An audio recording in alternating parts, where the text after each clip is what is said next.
Right. అయితే మనం నా కాన్సెప్ట్ ఏంటంటే ముఖ్యంగా నేను వీకేఆర్ టీవీ అనేటటువంటిది పెట్టి వీకేఆర్ టీవీ ఎందుకోసం పెట్టినంటే ముఖ్యంగా కళాకారులకు ఉద్యోగాలు ఖచ్చితంగా వచ్చేంత మట్టుకు ఫైట్ జరుగుతూ ఉంటుంది. ఈ టీవీ ఛానల్ ఉద్దేశం అదే. కళాకారులకు ఉద్యోగాలు వచ్చేంత మట్టుకు నా పోరాటం కొనసాగుతూ ఉంటుంది. అదేవిధంగా ఈ రాష్ట్రంలో రెండు ఉన్నాయి నాకు తీరనేటువంటి కోరికలు. ఆ కోరికలలో రెండు విద్య, ఆరోగ్యం. ఈ రెండు కూడా కుదుటపడాల. విద్య, ఆరోగ్యం కుదుటపడాల, పర్ఫెక్ట్గా పేద ప్రజలకు అందాల, కళాకారులకు న్యాయం జరగాల. అట్లనే సినిమా ఇండస్ట్రీ కూడా బైఫర్కేషన్ జరగాల. ఎందుకోసమంటే ఈ 4 అంశాలను ఎందుకు తీసుకున్నానంటే వాస్తవానికి సినిమా ఇండస్ట్రీ బైఫర్కేషన్ జరిగితే ఇవాళ నాలాంటి అనేక మందికి ఇలా తీరని అన్యాయం జరిగిన మాట వాస్తవం. అంటే 100కి 99% కళాకారులకు అన్యాయం జరిగింది.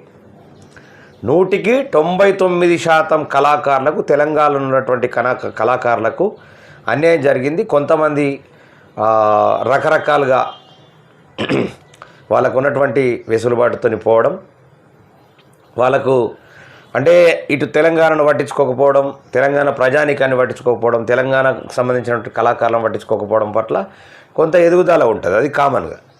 కానీ తెలంగాణ కోసం ఎవరైతే మాట్లాడతారో, తెలంగాణ కోసం ఎవరైతే కొట్లాడతారో, ఎవరైతే రెబల్గా ఉంటారో వాళ్ళకి అవకాశాలు చాలా తక్కువ ఉంటాయి.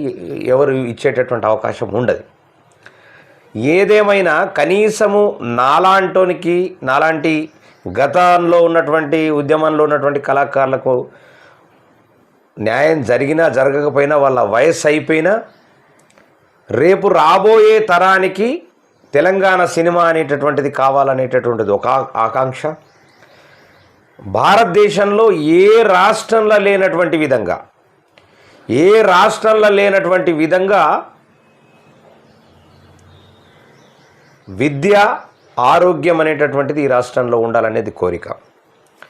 మరి భారతదేశంలో నిజంగా కళాకారులకు ఉద్యోగాలు ఇవ్వడం అనేటటువంటిది ఒక చరిత్ర వాస్తవానికి. కానీ అది ఎట్లయితే అలవాటు చేసినారో దాన్ని కూడా ఏదైతే ఈ గవర్నమెంట్కు సంబంధించినటువంటి ఉద్యోగాలు ఉన్నాయో, ఏదైతే గవర్నమెంట్కు సంబంధించినటువంటి ఉద్యోగాలను ఎట్లా రిక్రూట్ చేస్తున్నారో అట్లా కళాకారులను కూడా రిక్రూట్ చేస్తే ఖచ్చితంగా కళాకారులకు, ఎందుకంటే కళాకారుడు అంటోడు వేరే ఏదైనా ఉద్యోగం చెయ్యాలంటే కాస్త మనస్సును చంపుకొని చెయ్యాలి. మా గురుగారు మధుసూదన్ సార్ ఉండే మా గురుగారు. అయితే ఆయన అద్భుతమైనటువంటి టాలెంట్ ఉన్నటువంటి వ్యక్తి. సితార్ వాయిస్తాడు, కీబోర్డ్ వాయిస్తాడు, మంచి గాయకుడు, తబలా వాయిస్తాడు, డోలకు వాయిస్తాడు.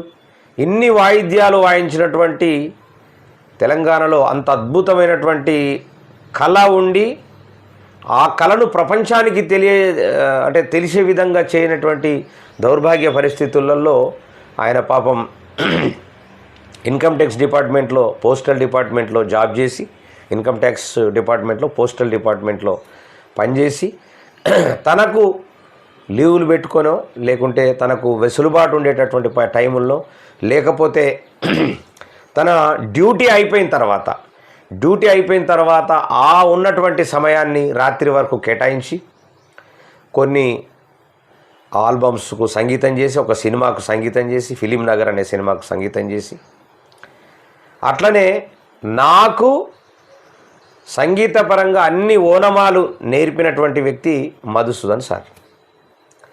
నన్ను అద్భుతంగా సొంత కొడుకులాగా చూసినటువంటి సందర్భాలు. ఆయన అనారోగ్యాన్ని పాలైపోయి ఆటోమేటిక్గా షుగరు, బీపీ అవన్నీ కూడా ఎక్కువైపోయి టెన్షన్లకు, ఆ కళ అనేటటువంటిది ఒకటి ఉంటుంది, అటు ఉద్యోగము, ఈ టెన్షన్లకు తొందరగానే మన సమాజానికి, తెలంగాణ సమాజానికి దూరమైనటువంటి చరిత్ర ఉన్నది. దాంట్లో ఇద్దరు ఎమాహేమీలు ఉండింది. ఒకటి మనోజ్ కుమార్, రెండు మధుసూదన్ సార్. ఇద్దరు కూడా అప్పుడు కళాకారులకు ప్రతి ఒక్కరికి తెలిసినటువంటి వ్యక్తులు. ఆ తర్వాత మేము వచ్చినాం, వాళ్ళ తర్వాత మేము వచ్చినాం రంగంలోకి.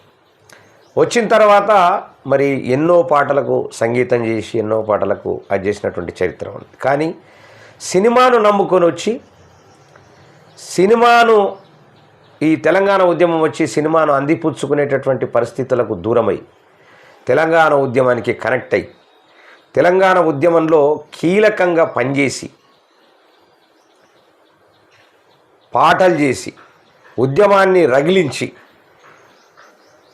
మరి తెలంగాణ సాధించుకున్న తర్వాత 11 సంవత్సరాలైంది. ఈ 11 సంవత్సరాల జీవితంలో మరి తెలంగాణ సినిమా బైఫర్కేషన్ జరగలే. కళాకారులకు ఏదైతే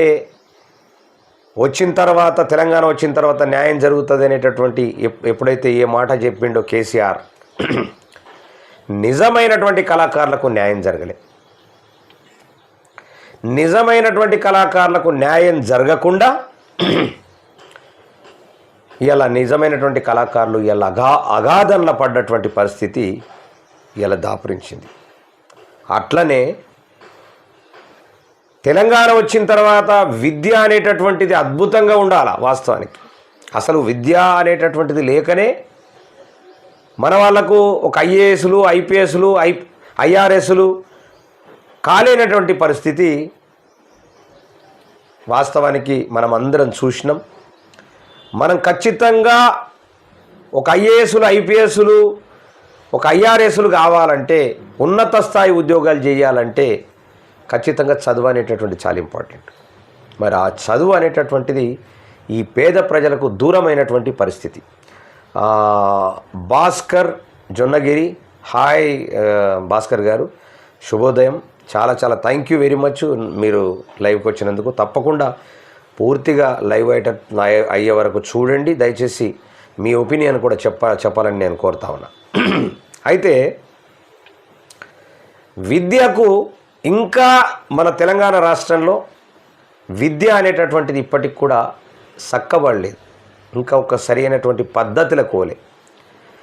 ఆ సరి అయినటువంటి పద్ధతులకు పోకపోవడం పట్ల ఇంకా విద్యా వ్యవస్థ కుంటుబడి ఉన్నది. మరి గత ఆంధ్రప్రదేశ్ పరిపాలనలో, ఉమ్మడి పరిపాలనలో ఉన్నటువంటి పరిస్థితుల కన్నా ఇంకా దారుణంగా తయారు చేసినటువంటి పరిస్థితి గత ప్రభుత్వం. మరి ఈ ప్రభుత్వం చక్కబెట్టాలనేటటువంటిది కొట్లాట నాది. గత ప్రభుత్వము ఆల్రెడీ అనేకమైనటువంటి విద్యా వ్యవస్థ మీద, అంటే స్కూళ్ళని ఎత్తేసింది. అసలు స్కూళ్ళని తీసేసి ఒక 4-5 ఊర్లకు ఒక స్కూల్ను పెట్టి ఇలా పిల్లలకు చదువుకు దూరం చేసినటువంటి చరిత్ర ఉన్నది. మరి వాళ్ళు వినలేదు. మళ్ళీ సేమ్ ఎప్పుడైతే ఏ విద్యాలయాలైతే మూతపడ్డాయో ఆ విద్యాలయాల్ని మళ్ళీ రీఓపెన్ కాంగ్రెస్ ప్రభుత్వం చేస్తున్నట్లు కూడా మనకు తెలుస్తూ ఉన్నది. కాస్త చక్కబడుతున్నది అనేటటువంటిది కూడా కాస్త వార్త. అంటే కొన్ని అంటే టీచర్లకు సరి అయిన టైంలో జీతాలు ఇవ్వడం, అట్లనే విద్యార్థులకు సరి అయినటువంటి మంచి భోజనాన్ని అందించడం, ఇంకా చాలా ఒక 500 పైచిలుకు పాఠశాలలలో సరి అయినటువంటి సౌకర్యాలు లేవు. అరకొర సౌకర్యాలు ఉన్నాయి. పిల్లలకు బాత్రూములు సరిగా లేవు, నీళ్లు సరిగా లేవు. ఇప్పుడు ఎండాకాలం వస్తూ ఉన్నది, బోరింగు సరిగా పనిచేయట్లేదు. తర్వాత మిషన్ భగీరథ ట్యాంకులు అట్లనే పడి ఉన్నాయి. దాంట్లో ఏదైతే పాకురు పడుతుందో, అంటే దాంట్లో ఏదైతే చెదారం అంతా చేరుతుందో దాన్ని క్లీన్ చేసేటటువంటి పరిస్థితి లేకుండా పోయినటువంటి పరిస్థితులు మనం చూస్తూ ఉన్నాం ప్రస్తుతానికి. వాస్తవానికి ప్రతి గ్రామంలో విద్యా కమిటీ అనేటటువంటిది ఉన్నది. మరి ఇప్పటికి విద్యా కమిటీలు పనిచేస్తున్నాయా, ఉన్నాయా? అసలు విద్యా కమిటీల మీద కాన్సన్ట్రేషన్ ఉందా? గ్రామ పంచాయతీలు, మరి గ్రామ పంచాయతీ ఆ గ్రామానికి సంబంధించినటువంటి విద్యా కమిటీలను ఏర్పాటు చేసి ఎప్పటికీ ఆ స్కూళ్ళ యొక్క బాగోగులు, సమస్యలు అది ఎంఈఓ దృష్టికి తీసుకుపోవడం, అటు హెడ్ మాస్టరు ప్లస్ ఎంఈఓలు కలిసి హెడ్ మాస్టరు ఈ విద్యా కమిటీ కలిసి ఎంఈఓలకు చెప్పడం పట్ల ఎంఈఓ డిఈఓకు చెప్పడం, డిఈఓ కలెక్టర్కి చెప్పడం, కలెక్టరు ఎప్పుడు మా ముఖ్యమంత్రుల దృష్టికో లేకుంటే విద్యాశాఖ మంత్రికి దృష్టికి తీసుకుపోవడం, విద్యాశాఖ మంత్రి ముఖ్యమంత్రి దృష్టికి తీసుకుపోవడం పట్ల అది సాల్వ్ అయ్యేది. అదంతా మర్చిపోయి ఎట్లా దోపిడీ చేద్దాం, ఏం చేద్దాం అనేటటువంటి కాన్సెప్ట్తోనే ఉన్నట్లు మనకు తెలుస్తూ ఉన్నది. అంటే ఆ విద్యా వ్యవస్థలు మొత్తం టోటల్గా నాశనం చేసినటువంటి పరిస్థితులలో ఇప్పుడు కాస్త మెరుగుపడుతున్న సందర్భం మాత్రం కాస్త మనం చూస్తూ వినిపిస్తున్నటువంటి సందర్భాలు ఇంకా మెరుగుపడవలసిన అవసరం ఉన్నది. విద్యాలయాలు నిన్న నేను వార్త చూస్తే నాకు చాలా ఆనందం వేసింది. ప్రైవేటు పాఠశాలలు, ప్రైవేటు కాలేజీలు సంబంధించినటువంటి ఏవైతున్నాయో అవి ఫీజు కట్టకపోతే హాల్ టికెట్ ఇవ్వదు. ఫీజు మొత్తం కట్టాలా లేకుంటే హాల్ టికెట్ ఇస్తామని టార్చర్ పెడతా ఉంటారు. అందుకే నారాయణ చైతన్య కాలేజీలలో మొత్తం టోటల్గా సూసైడ్ అటెంప్ట్ చేసుకోవడం, మానసికంగా ఇబ్బంది పడి ఇలాంటి జరుగుతున్నటువంటి విషయాల్ని మనం క్లారిటీగా చూస్తూ ఉన్నాం, మనం వింటూ ఉన్నాం. మరి దయచేసి మిత్రులారా, నిజంగా నిన్న 2 వార్తలు నేను చూసి చాలా ఆనందపడ్డా. అది ఎవరికి నచ్చినా నచ్చకపోయినా నాకైతే నచ్చింది. ఏంటంటే గురుకుల పాఠశాలలకు ఎగ్జామ్ లేకుండా తీసుకుంటున్నారు. ఎందుకంటే వాళ్లకు ఒక పల్లెటూరులో చదివినటువంటి పిల్లలకు ఒక ఎగ్జామ్ టెస్ట్ పెడితే దాంట్లో మార్క్స్ రాకపోతే, తీసుకోకపోతే వాళ్ళు మళ్ళీ అగాధంలో పడిపోతూ ఉన్నారు. గురుకుల పాఠశాలల్లో చదవాలనేటటువంటి తాపత్రయం ఉన్నటువంటి వాళ్ళు, పేదవాళ్ళు, డబ్బులు లేనటువంటి వాళ్ళు, ఆ పూట కాపూట అనుభవించినటువంటి వాళ్ళు గురుకుల పాఠశాలలు వేస్తే కాస్త రిలాక్స్ ఉంటుంది, నా పిల్లలు చదివితే ఆ పిల్లలకు ఆల్రెడీ చదువుకోవాలనేటటువంటి తపన ఉంటే ఊర్లలో ఆల్రెడీ చదువుకు దూరం అయ్యేటటువంటి పరిస్థితులల్లో ఇవాళ గురుకుల పాఠశాలలకు ఎగ్జామ్ లేకుండా గురుకుల పాఠశాల డైరెక్ట్గా అడ్మిషన్స్ తీసుకోవాలనేటటువంటి ప్రతిపాదన చాలా అద్భుతం. అది ఎవరిచ్చిన ఐడియా చాలా అద్భుతం. వాళ్ళందరికీ కూడా హ్యాట్సప్ చెప్తాం. అట్లనే వెంటనే తక్షణమే ఈ ప్రభుత్వం, కాంగ్రెస్ ప్రభుత్వం, రేవంత్ రెడ్డి గారు తక్షణమే పాఠశాలలో ఉన్నటువంటి ఏదైతే అసౌకర్యాలు ఉన్నాయో ఆ సౌకర్యాలు వచ్చేటటువంటి విధానం ఖచ్చితంగా తీసుకురావాలా. నంబర్ 1. నంబర్ 2, అటెండర్స్ లేనటువంటి పరిస్థితులు ఉన్నాయి. చాలా స్కూళ్ళల్లో అటెండర్స్ లేరు. ఆయమ్మలకు బాధ్యతలు అప్పచెప్పారు, వాళ్ళకేదో పేరు పెట్టారు, దానికి ఒకటి అటెండర్ లాగా ఒక పేరు పెట్టారు. వాళ్ళు మొత్తం వచ్చేసి స్కూల్ అంతా క్లీన్ చేసి వెళ్ళేటటువంటి పరిస్థితి పెట్టారు. అది మంచిదే. అది చాలా తక్కువ సాలరీ ఉన్నది. వాళ్ళకు ఒక 6,000 4,000 ఏదో ఇస్తున్నారు, 6,000 ఇస్తున్నారు. గతంలో 4,000 ఉంటే ఇప్పుడు 6,000 ఇస్తున్నారు. నేను ఎందుకంటే ఈ పేపర్లో చదివే కన్నా ముందు మనం వీటి మీద నా ఆలోచన విధానం నాకు 4. ఒకటి, సినిమా బైఫర్కేషన్ జరగాల. తెలంగాణ అనేక మంది ఆర్టిస్టులు, కళాకారులు సినిమా మీద మోజు ఉన్నటువంటి వాళ్లకు చాలా ఇబ్బంది అవుతూ ఉన్నది. దాని మీద ఖచ్చితంగా చర్య తీసుకోవాలా. అదేవిధంగా విద్య మీద కాన్సన్ట్రేషన్ చేయాలా ప్రభుత్వం. అదేవిధంగా ఆరోగ్యం, పేద ప్రజలకు ఆరోగ్యం పర్ఫెక్ట్గా, ఆరోగ్య సమస్యలు వచ్చినప్పుడు హాస్పిటళ్లలో వాళ్ళకు సరైనటువంటి వైద్యం అందించే విధంగా చర్యలు తీసుకోవాలా. ఇక మొట్టమొదటిసారిగా ఇంకొక కోరిక ఏంటంటే, ఇలా తెలంగాణ ఉద్యమంలో నిరంతరంగా 15 ఏళ్ళు కొట్లాడి పాటలు పాడి ఊరూరు తిరిగి డబ్బులు వచ్చి రాక తినక భార్య పిల్లల్ని వదిలేసి తిరిగినటువంటి నిజమైనటువంటి కళాకారులకు ఉద్యోగాలు ఇవ్వాలా. ఆ ఉద్యోగాలు ఖచ్చితంగా కాంగ్రెస్ ప్రభుత్వం హాయంలో జరిగితే చాలా మట్టుకు కాంగ్రెస్ పార్టీకి మంచి పేరు వచ్చేటటువంటి అవకాశం ఉంటుంది. ఈ 4 అంశాల మీద ఖచ్చితంగా నా పోరాటం జరుగుతుంది. నేను పెట్టింది అందుకోసం వీకేఆర్ టీవీ. ఈ 4: 1 కళాకారులకు ఉద్యోగాలు ఇప్పియాలా, 2 విద్య మీద కొట్లాడాలా, విద్య మొత్తం చక్కబడేదాకా, 3 వైద్యము, ఆరోగ్యం, పేదవాళ్ళకు ఆరోగ్యం అందే విధంగా హాస్పిటళ్ళు కానీ దానికి సంబంధించినటువంటి తీసుకురావాలా. అట్లనే సినిమా ఇండస్ట్రీని బైఫర్కేషన్ చేసి తెలంగాణ వాళ్ళు సినిమా చేస్తే ఎన్ని థియేటర్లు ఇవ్వాలి చిన్న సినిమాలకు అనేటటువంటిది అది చాలా ఇంపార్టెంట్. దానివల్ల అనేక మంది ప్రొడ్యూసర్లు వస్తారు. ఇలా భయపడి సినిమాలు తీయట్లేదు. చిన్న ప్రొడ్యూసర్లు, తెలంగాణ ప్రొడ్యూసర్లు భయపడి సినిమాలు తీయట్లేదు. సినిమాలు తీయకపోవడం పట్ల యూట్యూబ్లో వాళ్ళకున్నటువంటి టాలెంట్ను, అద్భుతమైన టాలెంట్ను యూట్యూబ్లలో పెట్టుకుంటున్నారు. కానీ నేనేమంటా, యూట్యూబ్లు అంటే నేను గతంలో చెప్పిన మళ్ళొక్కసారి చెప్తా ఉన్నా, 1000 స్టేజీ ప్రోగ్రాములు అంటే 1000 స్టేజీల మీద మనం పర్ఫామ్ చేస్తే 1000 స్టేజీల మీద ఒక్క రేడియోలో పర్ఫామ్ చేస్తే ఈక్వాలిటీ అవుతుంది. ఒక్క రేడియో ప్రోగ్రామ్ చేస్తే చాలు ఈ 1000 స్టేజీల మీద చేసినటువంటి పాపులారిటీ, పబ్లిసిటీ వస్తుంది. 1000 రేడియో ప్రోగ్రాములు చేసినా ఒక్క ఆడియో క్యాసెట్ చేస్తే అంత పాపులారిటీ వస్తుంది.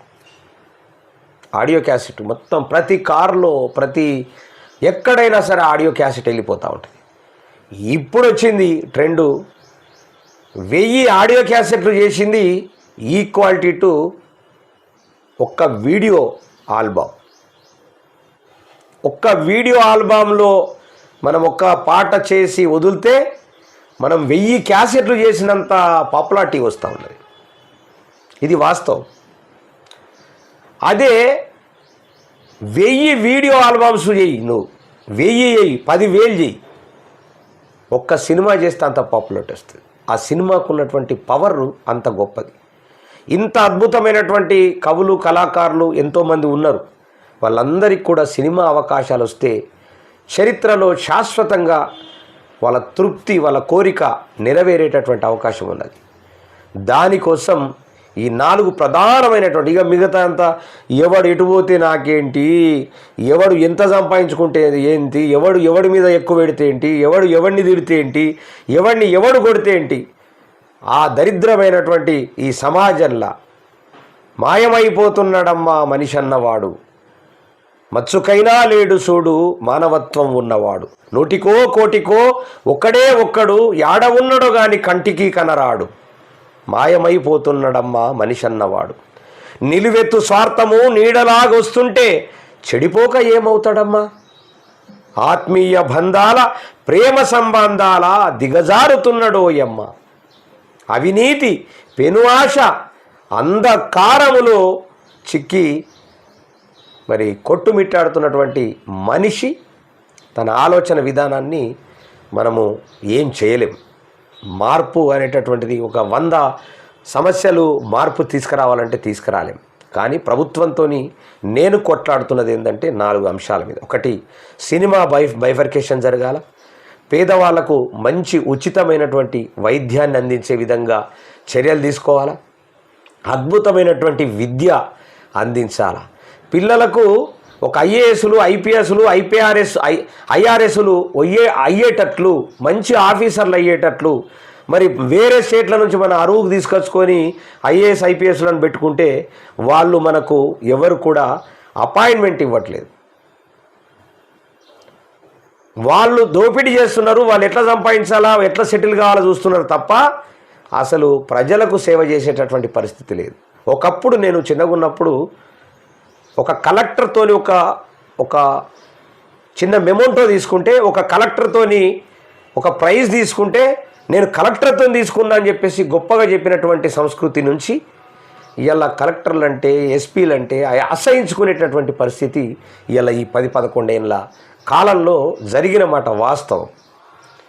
మరి అలాంటి పరిస్థితి ఎక్కడి నుంచో, ఏ రాష్ట్రం నుంచో మనం అరువు తెచ్చుకుని మనం బతికే కన్నా మన పిల్లలే కలెక్టర్ కావాలా, మన పిల్లలే ఐపీఎస్లు, ఐఏఎస్లు కావాలా, ఐఆర్ఎస్లు కావాలా అనేటటువంటి ధోరణిలో విద్యా వ్యవస్థ ఎప్పుడైతే బాగుంటుందో అప్పుడు ఖచ్చితంగా ఐఏఎస్లు, ఐపీఎస్లు, ఒక మంచి డాక్టర్లు అయ్యేటటువంటి అవకాశం ఉంటుంది. అటువైపు ఖచ్చితంగా ప్రభుత్వం ఆలోచించాలి. వెనుకగా కనిపిస్తున్నది నా వెనుక ఆ అసెంబ్లీలో, ఈ ప్రజా అసెంబ్లీలో మాట్లాడే ప్రతి అంశాన్ని ఈ మన ప్రజా అసెంబ్లీలో మాట్లాడే ప్రతి అంశాన్ని